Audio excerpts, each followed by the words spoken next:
Bonjour à tous, j'espère que vous allez bien. On se retrouve aujourd'hui par un nouvel épisode de podcast et j'avais très envie d'aborder avec vous la question des affirmations positives. C'est un outil qui est très connu dans le monde du développement personnel.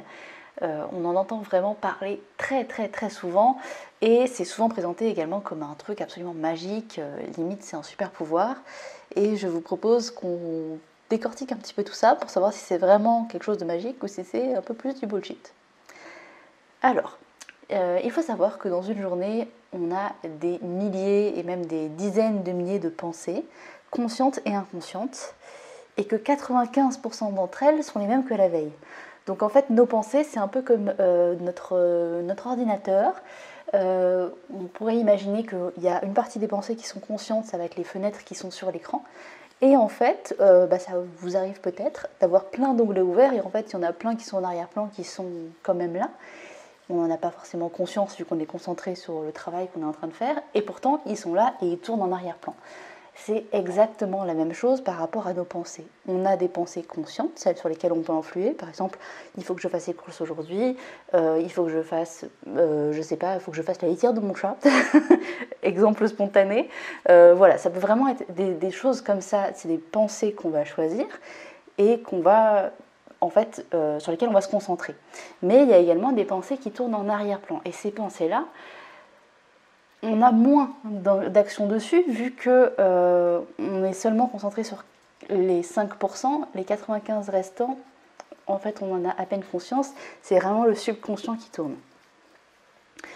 Donc, en fait, l'idée générale des affirmations positives, c'est que c'est pas de dire une phrase comme une formule magique et du jour au lendemain, ça va changer notre état d'esprit.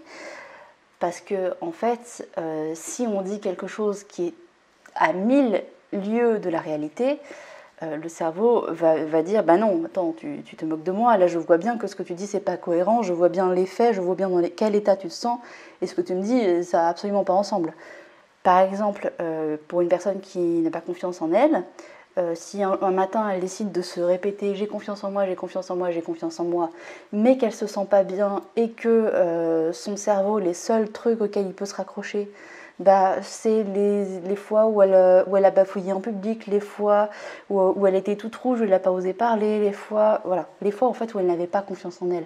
Donc le cerveau, il va regarder tout ça et il va dire c'est pas vrai. Et en fait, par effet de contraste, on va plutôt avoir l'effet inverse, puisque le cerveau va se concentrer sur « j'en ai pas confiance en moi », ce qui est quand même dommage. Alors, en fait, pour vraiment rendre les affirmations positives efficaces, ce qu'il est bien plus intéressant de faire, c'est d'appuyer sur le ressenti. Je continue avec l'exemple de la confiance en soi.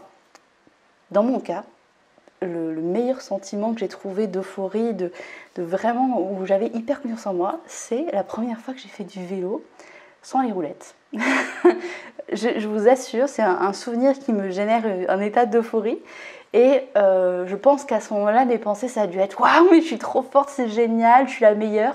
Enfin, quelque chose comme ça, puisque aujourd'hui encore, quand je reviens à ce souvenir-là, j'ai une bouffée d'énergie positive qui monte en moi. Et donc, j'ai ce sentiment d'émerveillement. Et en fait, si j'applique ça à, par exemple, une affirmation qui dirait « j'ai confiance en moi », là, tout de suite, c'est plus cohérent. Parce que dans la situation d'apprendre à faire du vélo sans les roulettes, le challenge, c'était d'enlever les roulettes et de ne pas tomber. Et donc, j'aurais pu me dire « je ne vais pas y arriver ». Mais là, pour le coup, j'ai réussi. Je me suis dit « waouh, je suis trop forte, c'est génial ». Et en fait, il faut réussir à appliquer ce genre de sentiment dès qu'on veut faire quelque chose de nouveau. Donc là, je vous ai pris un exemple qui est très enfantin, je vous l'accorde, mais en fait, l'idée reste la même. Je vais prendre un autre exemple. Quelqu'un qui n'est pas à l'aise pour parler en public. En réalité, on est rarement à l'aise pour parler devant plein de monde, sauf quand on est entraîné. Et comment on s'entraîne? En fait, généralement, on ne s'en rend pas compte, mais on peut être à l'aise pour parler avec une personne, on peut être à l'aise pour parler avec un groupe de 3 à 4 personnes, et en fait, il y a un nombre à partir duquel on commence à être plus très à l'aise parce qu'on ne connaît pas forcément les gens, parce qu'on a peur du regard des autres, on a peur de s'en mêler les pinceaux, on a peur de ne pas être clair, et en fait, on s'étouffe dans nos peurs, et on n'ose pas dépasser cette fameuse peur. Donc c'est vraiment comme si tous les onglets de la peur tournaient en arrière-plan et que finalement ça faisait bugger complètement le système et du coup ah bah non, tu vas pas ouvrir un nouvel onglet parce que là quand même faudrait pas abuser. Donc en fait là l'idée ça va être déjà par exemple de se sécuriser sur le fait qu'on est capable de parler devant 3-4 personnes en étant fluide, en se faisant comprendre, en étant clair, en ayant une petite touche d'humour et ça pose pas de problème. Et là, à ce moment-là, on va s'imaginer, au lieu de dire je suis à l'aise pour parler en public, ce qui est finalement très vague, ça va être je suis à l'aise pour parler devant un groupe de 5-6 personnes, par exemple. On passe de 3-4 à 5-6. Déjà, ça fait plus 2, c'est déjà un bon gap. Donc évidemment, il faut le transposer à ce qui vous parle à vous, sinon ça n'a pas d'intérêt. Mais en fait, l'idée est là. L'idée, c'est d'utiliser ce sentiment de sécurité, de je suis capable, j'y arrive, c'est génial, j'ai vraiment des capacités, je m'en rends compte. Ah, tiens, je vais faire un tout petit peu plus. Et ce tout petit peu plus, c'est ça qui va faire la différence sur le long terme. Donc en fait, ça rejoint un petit peu aussi la théorie des petits pas, qui est un autre outil qui est très très célèbre dans le développement personnel, encore une fois. Et en fait, ça revient presque à de la préparation mentale, même d'ailleurs complètement à de la préparation mentale, exactement comme un athlète qui va se préparer pour une épreuve sportive ou un musicien qui va s'entraîner à répéter sa partition, à répéter ses enchaînements pour un concert par exemple, ou un étudiant qui va répéter et réviser pour un examen. En fait, c'est exactement la même chose. C'est juste que globalement, au fur et à mesure, on se sécurise sur une partie, on sait qu'on est capable de faire ça, du coup on va un petit peu plus loin. Je vais reprendre la métaphore du musicien, parce que j'ai fait un peu de musique, donc on peut être très à l'aise sur les 5 premières mesures, la 6e on se rate, et bah du coup on va faire pas la 6e mesure en entier, on va faire juste les 3 premières notes au départ, puis on va les répéter, puis un jour on va en faire 4, et puis après, hop, la mesure va passer toute seule. Donc on est vraiment dans à la fois de la projection mentale, et à la fois de l'entraînement, parce qu'on sait qu'on est capable de faire quelque chose, on se projette mentalement faire un tout petit peu plus, et on s'essaye à faire un tout petit peu plus. Et c'est vraiment là que les affirmations positives vont être un vrai outil hyper riche, parce que, encore une fois, si on dit quelque chose qui est à milieu de la réalité, le cerveau, il va crash down, il va dire non, c'est pas vrai ce que tu me racontes, alors que si on lui apporte la preuve qu'on est capable de faire quelque chose, accompagné du sentiment d'euphorie, de réussite, de ce que vous voulez, de plaisir, de joie, là, il va dire « Ah mais oui, c'est vrai, en fait, je peux essayer de faire un peu plus, j'en suis complètement capable. » Et c'est là que c'est hyper intéressant. Donc, si je devais vous donner quelques conseils pour faire vos affirmations positives. Dans l'idéal, il faut que ça commence par « je », évidemment, parce que c'est principalement nous que ça concerne normalement, même si on peut vouloir parler dans un groupe, c'est nous qui faisons l'action. Donc, ça doit être formulé au présent, ça doit être une phrase de préférence assez courte. Il faut savoir que le subconscient, cette partie-là du cerveau, on estime qu'elle n'a pas plus de 7 ans niveau compréhension, donc en fait, on va vraiment essayer de faire des phrases simples, courtes, si possible sans négation, parce que je pense que vous l'avez déjà tous expérimenté, ou en tout cas vous en avez entendu parler. Lorsqu'on dit ne fais pas ça à un enfant, l'enfant entend fais ça. Donc en fait c'est exactement la même chose avec notre cerveau. Donc essayez d'éviter absolument la négation. Donc au présent, sans négation, phrase courte.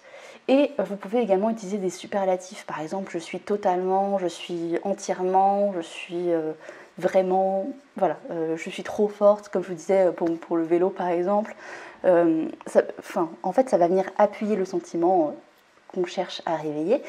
Et donc, le plus important, je viens de le dire à l'instant, en fait, finalement, c'est d'avoir un sentiment en faisant cette affirmation-là. Puisque, encore une fois, si votre cerveau compare votre état actuel avec ce que vous dites, lui, il veut que ce soit pareil, sinon il ne comprend pas. Donc, mettez-vous dans un état cohérent avec l'affirmation que vous voulez créer. Et là, ça va faire une vraie différence. Et pour conclure, je dirais également qu'il faut essayer d'être précis dans l'affirmation. Par exemple, n'essayez pas de dire « j'ai totalement confiance en moi », parce qu'effectivement c'est une phrase courte qui est au présent avec un superlatif. vous pouvez l'associer au sentiment, mais ça reste très vague, parce qu'en fait la confiance en soi, ça peut s'appliquer à tous les domaines de vie finalement. Donc essayez de prendre un cas concret de quelque chose qui vous pose problème. Et par exemple, ça peut être je m'affirme auprès de telle personne, je suis capable de prendre la parole devant un groupe de tant de personnes avec assurance. Voilà, mais n'hésitez pas à vraiment affiner votre affirmation et arriver sur quelque chose de précis, quitte à régulièrement la faire évoluer. C'est pas figé dans le marbre, vous pouvez complètement moduler tout ça. Enfin voilà, j'espère que tout ça c'était clair. Du coup, je terminerai en disant n'oubliez pas que vous êtes capable, peu importe d'où vous partez. On est tous partis de quelque part un jour. On a tous un jour fait du vélo avec les roulettes, puis sans roulettes. Donc n'oubliez pas que vous êtes capable de réussir. Voilà, c'est tout pour ce podcast. J'espère qu'il vous a plu. N'hésitez pas à me rejoindre sur Instagram pour qu'on puisse discuter ensemble. Ça me ferait vraiment très plaisir. Si vous avez des idées de sujets que vous souhaiteriez que j'aborde dans ce podcast, n'hésitez pas à me les poster soit en commentaire, soit à me les envoyer sur Instagram. Et quant à moi, je vous souhaite une excellente journée, une excellente soirée selon le moment où vous écoutez ce podcast et je vous dis à la prochaine. Bye bye!